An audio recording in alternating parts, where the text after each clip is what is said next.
yeah. Look how close we are. I know, this is... How romantic.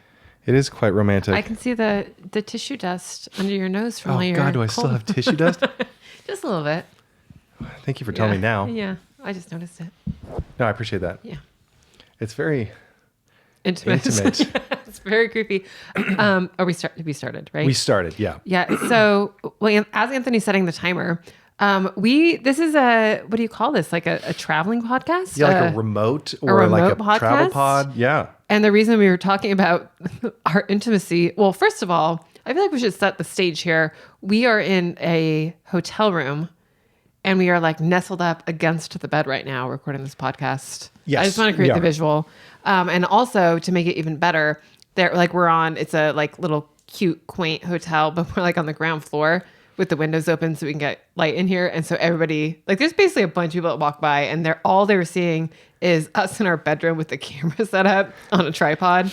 And I've got 3 cameras set up right now. Yeah. So it definitely looks like some interesting content is being filmed here. It looks like it's the scene of like, okay, for this scene, this podcast is going to turn into a porn. You know, it's like, it's like the opening music is going to be bum chicka bow bow, and then and it's just made so much better by the fact that like we're in the bulkiest sweaters.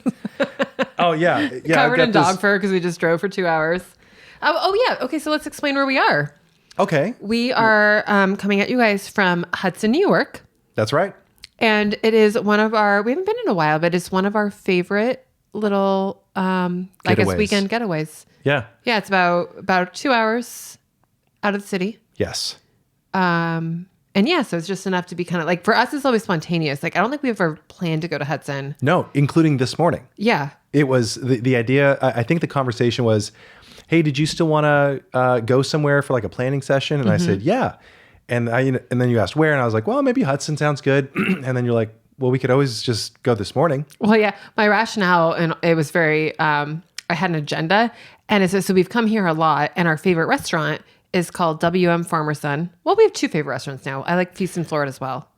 Yes. Oh, you want to back up? Well, yeah. Is it Farmer and Sons? Is it WM Farmer Sons? Maybe you're right. The sign, I can't tell from the sign. I'm not really so sure. I don't know what it's supposed something to be. WM Farmers and or not and Sons. He may or may not have sons, or she. We don't know. We don't know. But that is that was our original favorite restaurant.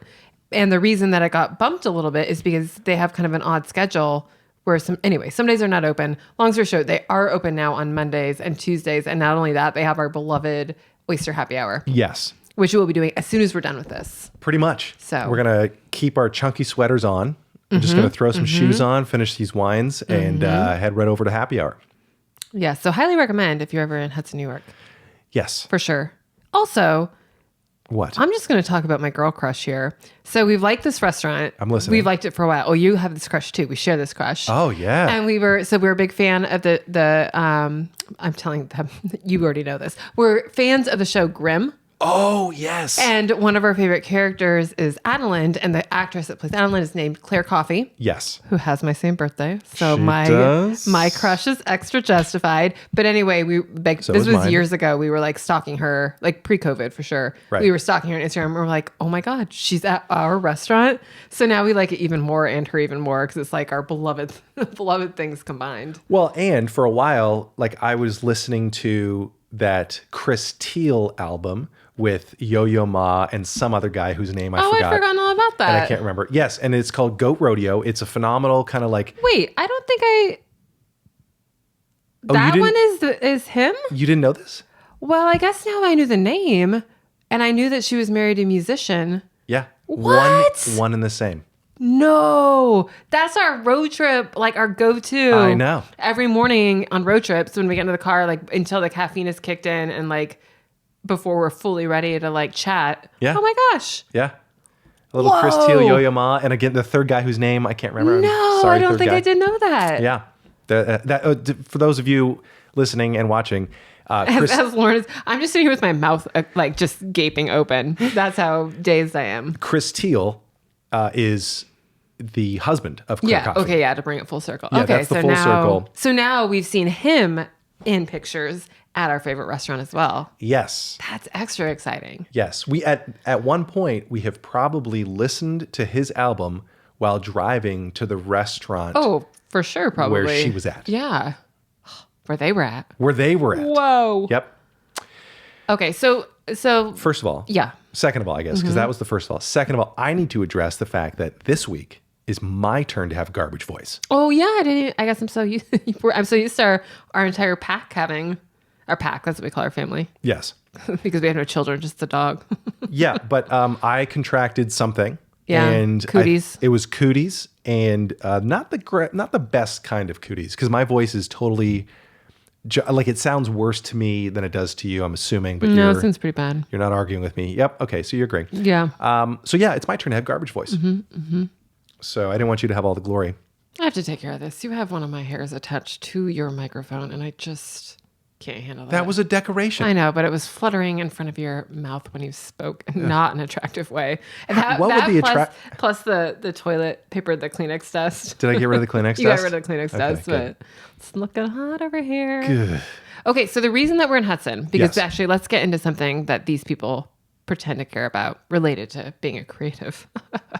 No, they've probably cared about all of this because we have been riveting so far. Every last one of these has been better than the last. Okay. Go ahead. Well, now I lost my train of thought because We need the pumpkins.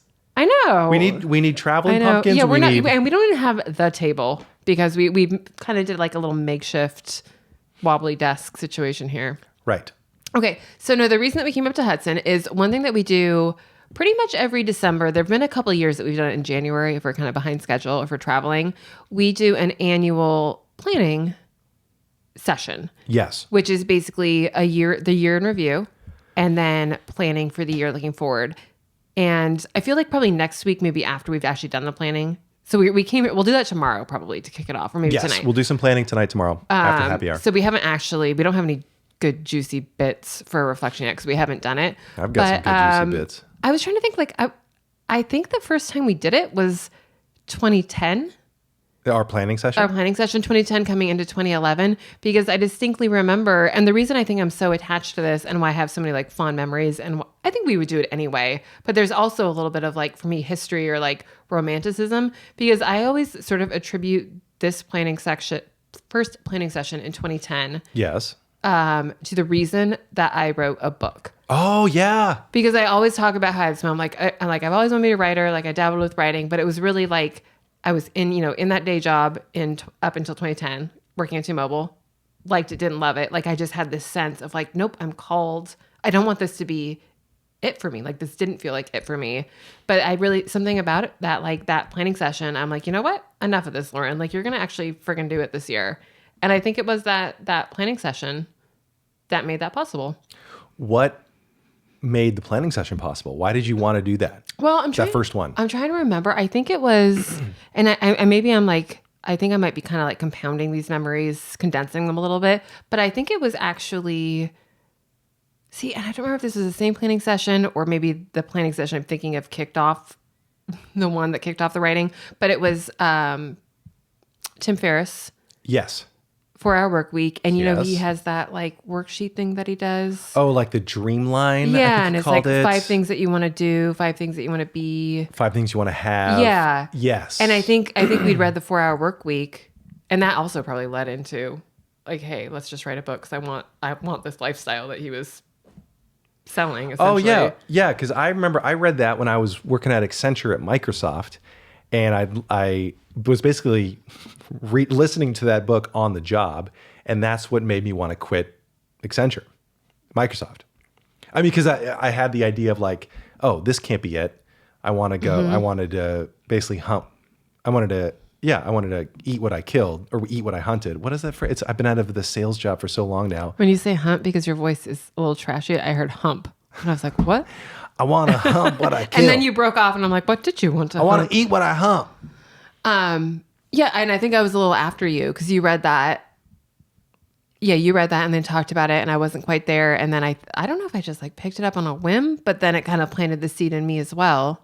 Yeah. Of like, oh wow, like there is something, because we were never doing even the 40-hour work week. Like we were both always working. Yes. Way more than 40 hours.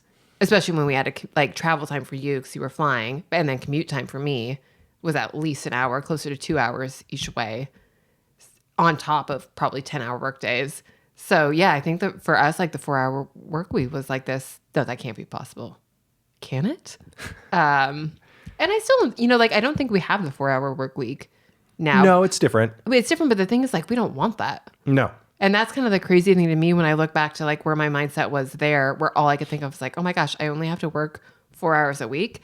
And now it's funny, even when we were packing like on this trip and all of our trips, you're like, oh, do you want your iPad? I'm like, yep, I need my iPad, I need my computer. Like I need all of my stuff. Not just because like I feel like I'm behind. Like I want that. Like that's what I like to do on vacation. Yeah. Is work.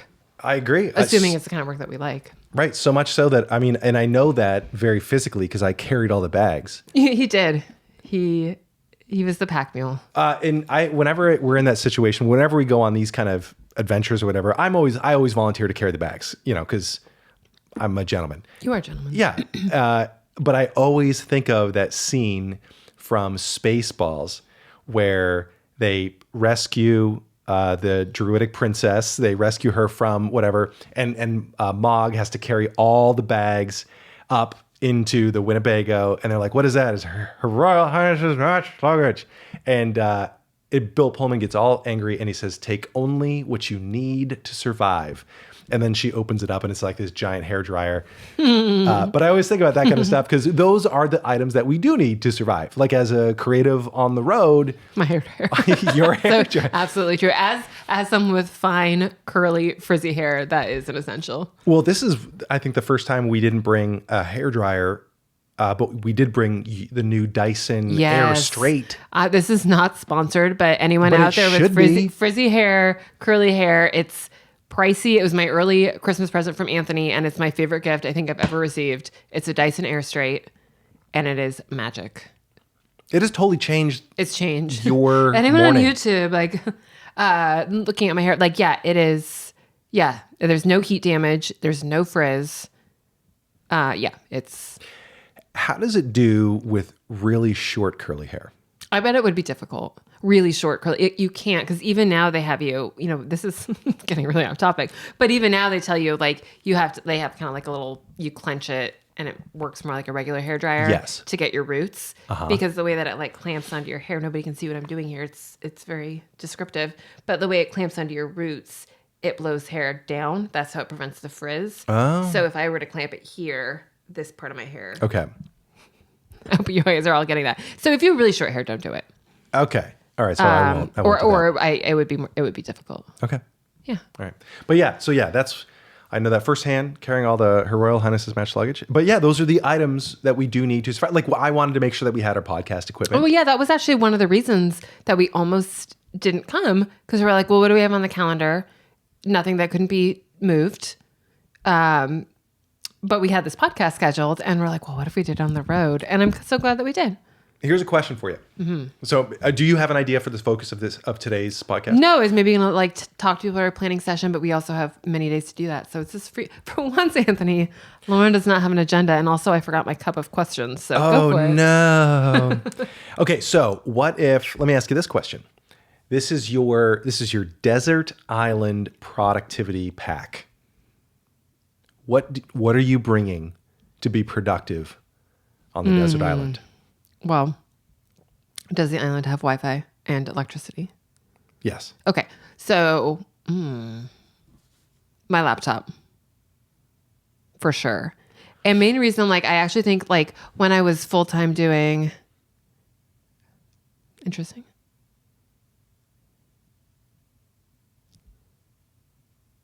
Let me pick up. Okay, yeah. You talk for a second. Okay.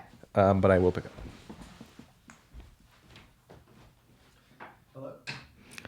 All right, so my desert island pack would probably be, I would have to say my laptop. And I feel like when I was like full on just doing the writing thing, it would have been Anthony left, by the way. I'm talking here because he's picking up a phone call. It used to be that I could just get by with my iPad because all I really needed was Ulysses. But now I think I would probably do my computer as well, mostly because I need it for Show It. And Show It is what I recommend for all author websites. But that requires a computer because it requires Chrome So yeah, for sure my computer, obviously my computer charger, like that boring stuff like that. And I think a notebook. Like I know that sounds really boring and doesn't have to be like a fancy notebook, but as much as like I require like the computer for the majority of the work, the brainstorm. Oh, he's back. Yeah. I'm still talking about my Desert Island pack. Oh, good. Yeah, and is everything okay? Everything is okay. Our apartment building just wanted to let us, they said that our housekeeper was there. And he said, should we give her a key? Or are you guys going to let her in? And I said, well, we don't have a housekeeper. Yeah. So he's like, oh, interesting. Good to know. And I said, well, maybe it's the guy next door because he's running an Airbnb. Yeah, Probably needs his place cleaned. June. And he said, okay, good to know. Thank you. And then that was it. Eerie. Yeah. This is why it's nice having a doorman, I guess. I know. Yeah. So our place is getting ransacked as we speak. Yeah. Well, good thing we brought all our equipment. I know. And all the stuff that I need for my desert island. Oh, good. I was Okay. still trying to talk, but it was weird without you because I was looking at but nobody was there. Okay. So I said If I need to edit this out, I can. No, I think people will enjoy my rambling. Okay. But to catch you up, I basically said my computer. Yes. And it used to be that I would just need my iPad. I could get by my iPad because I really only needed Ulysses for writing. And actually, in some ways, that was better. Yeah. But now that I've got like the stuff that I like working on is the design stuff that I need show it requires Chrome, which I tried on my iPad, but it still needs. Oh. They're not there yet. Why do things just require Chrome? And so many, it seems like we're getting more that way, not less. And it really ticks me off. I know a lot of people love Chrome. I know I'm in the minority here, but it's not a great, I don't like it. No, and we're not big like Google product fans. No. And even like I know, this is right. YouTube is owned by Google. Yes. Right. Like even that, like sometimes I'm like, this little part of me is like, I wish I could like boycott YouTube. Not so to people watching, sorry, but like, I don't know. Like I just like, I feel the same way about Amazon sometimes too. And I feel like we're not normally this way where we're like, fight the big man. But for some reason, Amazon and Google are both like, I wish there was a way to fully support the smaller companies, the little guys. Yeah. Well, you can always support the Apple. They're just a up and comer. True. Small See, I'm business. such a hypocrite. But Apple also, I'm justifying here big time because I'm an Apple loyalist. Apple is very vocal about privacy. Right. Like that is a huge, and that's actually, I think that's the main reason for Google that I'm not a super fan, like, because they make all their money from ads, and ads make money from selling people's data, which is the very opposite of privacy. Yeah. So I'm not keen on that. Me neither. Okay, so I'm gonna ask you a question. Yeah. Not the same question you asked me. Okay. What are you like as we're going into this planning session? Tonight, tomorrow. Yeah. Okay. So you kind of jumped on it, and we always do. Like this is, I don't think we've ever really skipped. Maybe 1 or 2 years we've skipped. Like if schedules just got kind of crazy, and we were just for some reason we're into it. But we pretty much do it every year. But I feel like I was noticing, and maybe I misread it, extra enthusiasm from you this year of like you can't wait to do that. And I was curious why. I mean, I think, like usual, Lauren, you misread the entire situation. Typical. Too much introvert energy, not enough engaging with people. Had you ever communicated with a person outside of your own head, you might understand social cues. No, actually, no, you're totally right. I am looking forward to it this year. I think because I have like a few projects on my plate right now, and it'd be nice to like prioritize the ones that I'm excited about, but more from like a long-term perspective, like how to be able to evaluate the projects on my plate right now. And these are all voluntary projects. These are all things that I want to do and that I put on my own plate. But it'd be nice to know like, well, how is this getting me to where I want to be? And is it? Where's that? Let's just kick off the planning session early, apparently. Where is it you want to be? And okay, yeah, no, you continue. You go. Well, so where I'd like to be is an internationally famous superstar comedian, stand-up comic. And I know that there are steps to get there. So I'm going to need to be, a road comic, perhaps, probably, and then work clubs, and then eventually work theaters. So this might take me a bit, but that's kind of like the direction. That's the North Star. Okay. And a way to measure that was I really would like to sell out the Beacon Theater for my own stand-up show. I think, what did I say? 10 years? That was a few years ago. So maybe we'll just say 10 years from now. Okay. But yeah, so that's where I want to be. That's the direction.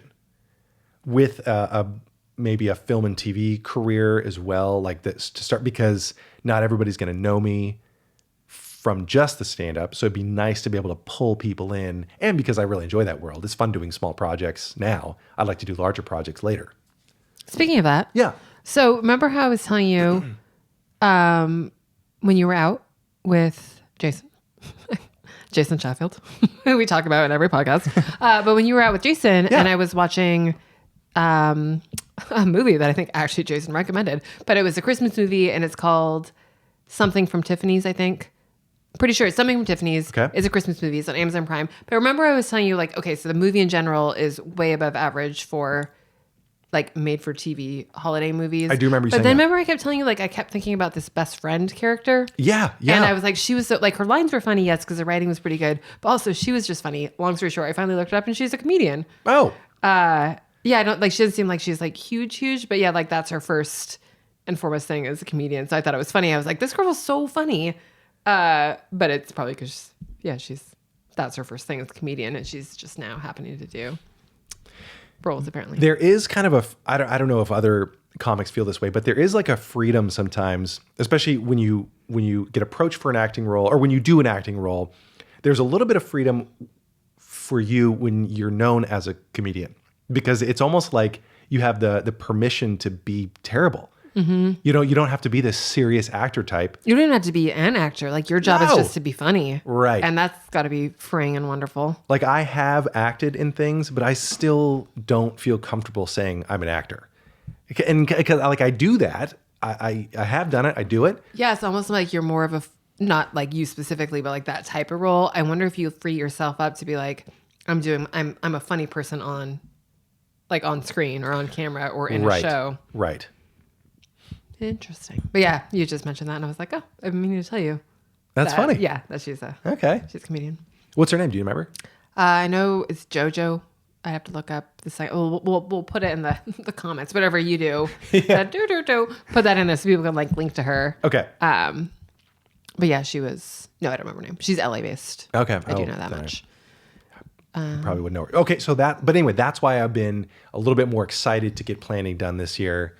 Is just to kind of, it's been a while, maybe a full year since I've like taken stock of my career and what I want to do. Okay, so now here's a question too. This is a follow-up, and it's one thing as I was prepping our questions, it's gonna be pretty much exact same as last year, so don't get excited. I'm excited. But I mean, we have a whole Visibly. workbook. Like it's like 44 pages. Like this is how robust our planning session is, you guys. But it's 44 pages. Anyway, part 3, and we never really get to this, and I think this is the year that we should really like get into part 3, because part 1 is reflecting on the year that just passed. Part 2 is basically like goal setting and like picking our word of the year and whatever. And then part 3 is the implementation part. And I don't think we ever really see it through, but that's the piece. And even last year, I think I knew this because I even tried to build it in like, hey, this is the missing component for us. Like we have all these great ideas and it fizzles out a lot of the time.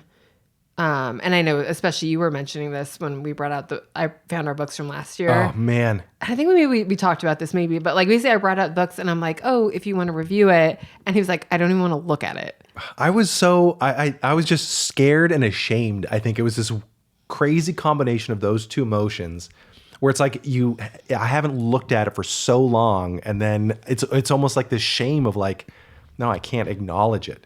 So then what's something we could do? And this is me as well. This year I didn't achieve my goals.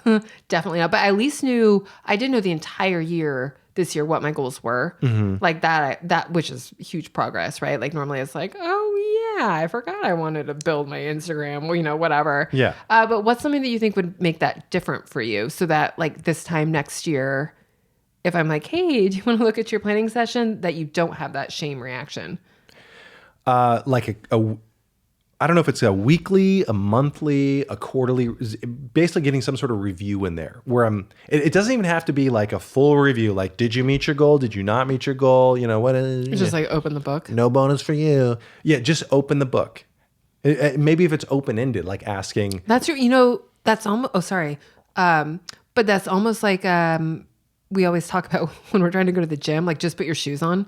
Yes. You know, like that's the. Do you guys? Ooh, go James ahead. Clear? Who do we attribute that to? Yes, I think it's James Clear. Atomic Habits. And although it may have started with the Duhigg book. Oh, right. Habit, And the habit stacking. They have two different names. Like I think Duhigg called it the habit chain or something. And then James Clear called it habit stacking. But it's basically this, like if you have trouble getting, for the people at home, for the listeners and viewers out there, if you have trouble getting to the gym, for example, that's one thing I would like to do. But sometimes it's very difficult to think, oh God, today's back day. So I'm just going to be doing deadlifts and everything. Okay, that's a heavy day for me. But it's so much easier to think, all I got to do is put my workout shoes on. Yeah. And then once I got those on, then it's like, all right, I just got to get out the front door. That's the next thing I have to do. Mm-hmm. And then once I do that, I'm like, well, I'm already on my way to the elevator, and then I'm just going down to the gym. And then by then it's like, okay, I've convinced myself I've get some momentum going.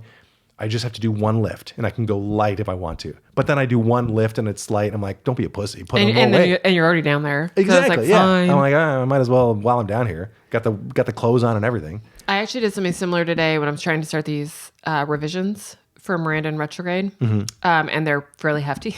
They're very hefty. And I know it's going to be like, it just feels like a huge project. And I'm like, you know what? All you have to do today is like enter the scenes from your first draft into Airtable, which I kind of already had them, but like, you know, like just list the scenes that you need to do. You don't have to like open the manuscript. You don't have to do anything. And then I basically have like all these little like baby steps that I need to do for this project. But I start out pretty easy because all I need to do, not all I need to do. And I know like once I actually like, okay, now actually fix the book, like that is going to be more difficult. But yeah, this is like the first time I've really done that with writing or revisions specifically. It's like the tie your shoe. Right. First step. Okay, but yeah, back to planning. Yeah. I do like that idea. If we just said we don't have to even like spend time on it. It's just maybe once a quarter, once a month, whatever. If we just quote, open the planner. Yeah. And maybe also like, it's just a question like, how are things going with regard to the plan? Because the plan can change. Like actually a lot of my goals that I had set at the beginning of this year have completely changed. Mm-hmm. Like especially the physical fitness ones, I had like PR for bench, deadlift, and squat. And now I do kind of still care about those, but I've switched my workout regimen to something completely different. Now it's just pelvic thrusts. Why did I laugh? I don't know. I got something. I got it. You just seemed so earnest, and I thought you were going to have something profound, and then it landed there. But yeah, the point is things have changed over the course of the year. I think I wanted a SAG or WGA card, but then I learned, okay, the only reason I wanted that was for the health insurance, and I learned that I got to book whatever $25,000 worth of work, at least through SAG, in order to get qualified for health insurance. So that became less important as a goal. An empty goal. Right. Well, although now I've got this audition I got to tape tomorrow morning, which is a SAG role, so that could, and if it does well, then maybe that could get me in. But it shoots next year, so if I keep the same goal, and if I book it, then I might have a shot. But well, and I actually think that's not like a bad thing necessarily. Is even if you're like, okay, you can set these goals, but like you never know what the year is going to bring. And like the best example is from 2020. Like I actually think that you know what? Actually, I do know this. I mentioned how most years that we've done planning. Yeah. And then I think there was like one or two. I actually think the year that we didn't do planning because we were like getting ready for like Paris. It was 2019 coming into 2020. And for some reason, we just didn't plan that year. We're like, we didn't do our annual, I don't know, and I'm like, I think that was the universe being like, don't bother planning 2020. Like the pandemic is coming. Did we cause COVID? Maybe we were like, dun, dun, dun. But like the point is like we could have like all the goals in the world about like you can be like, oh, I want to like sell all these theaters, and the world shut down. So like that wouldn't have What are theaters? But like had we done that, and whatever that happened in March, had we been like evaluating it like at the end of March, we could have been like, well, none of those are going to happen because we're in lockdown. Right. Let's find some new goals that involve staying in our house. We could knit masks or whatever. Yeah. Okay. So I think that's something we both should work on is, I guess 1 minute left. Yep. Okay. So this is not like the most exciting question, but what about this planning session that we're going to kick off probably tomorrow morning, maybe tonight over oysters? or happy hour. Hello. What part of that are you most excited about of the planning? Yeah. What are you most excited about this year in terms of our planning session? I'm excited for the after oysters. See, I already saw his face doing this thing. So I knew. Okay. After oysters is going to be sleep. Okay. Because remember your trash voice and your tissue dust. God, your dang Kleenex it. dust. I'm a mess. Okay. Well, but it's not okay. What am I most excited about for this year's planning session? If that question is boring, you can skip it. Oh, no, actually, can I reframe the question? Yeah. Are you more excited about reviewing the year that passed? Because remember, we have multiple sections. Or looking ahead to this year? I'm more excited about looking ahead. I mean, I like the review part. That's time. But I like the review part, but I never, it's nice to review.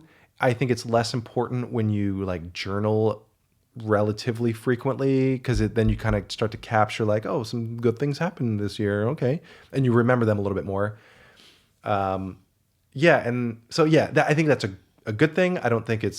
I'm more excited for the planning ahead just because it's like, oh, well, there are some things I would like to do this year in 2024. So we are so in sync. But you stole mine a little bit, because one thing I had, like, as I was asking the question, I already had my answer formed, as one does. But I was actually thinking, like, and I feel like there have been years where I'm the same, or like, oh, for sure, looking ahead. But there's definitely been years where, when you just feel kind of like muddled in your head and you don't know what you're doing, or like what you want to do. I'm like, I don't know. I haven't even thought about where I feel that way am. right now with this cold. Well, you sound that way with that cold. But yeah, like sometimes I'm like, I don't even like know what just happened. Like, how am I in December? And I feel less that way this year though, because one, journaling, like we've been doing like morning pages, or just I've been journaling pretty regularly, and you journal quite a bit as well. Mm-hmm. That's helped a ton. But also I think this podcast a little bit is a way of like forcing us to think about some things. Yeah, true. And so I feel like I'm excited to do the review of 2023, but I also feel like, no, I think I like have let myself think about 2023 and the year that passed as it's passing, which has not always been the case. So obviously we'll still do that section, but like I feel like there's not going to be any big surprises for either of us when we review 2023, because I feel like we've been a little more like introspective or reflective or something. Yeah, we're not going to come into the review session and look back at 2023 and be like, oh my God, I made too much money. That's not going to be. Those big fears. Yeah, no. Yeah. I totally forgot about all these things. Yeah. Oh my gosh, and I lost so much weight too. Where'd I get this 8-pack? Yeah, that's not going to happen. Yeah, I know. On that note, shall we go build our 8-pack? Let's go build our 8-pack. Some oysters. With oysters.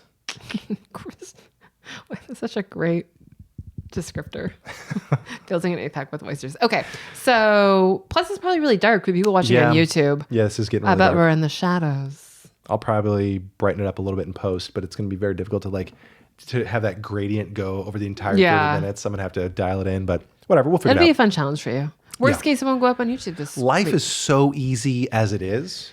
I wanted this to be the challenge. Okay, good. Yeah. Good. All right. Well, thanks for listening, everyone, and for tuning in to Candid Creatives. This has been another lovely Tuesday spent with you. You can catch us on socials at by Lauren Lane on Instagram and Anthony Ledon on Instagram. You can check out our YouTube channels. Some of you are watching this on YouTube right now. And if you're watching on YouTube, you can also listen to this everywhere podcasts are found. Our book is out, Emergency Contact. That was a nice spiel. Everywhere books are sold. Oh, You're getting really good at it. Yeah, I've been working on it. You just practice in the shower. That's what I'm doing in the shower. Yeah. I'm like, okay, thanks for listening. Anyway, that's it. Thank you so much. Bye. Bye.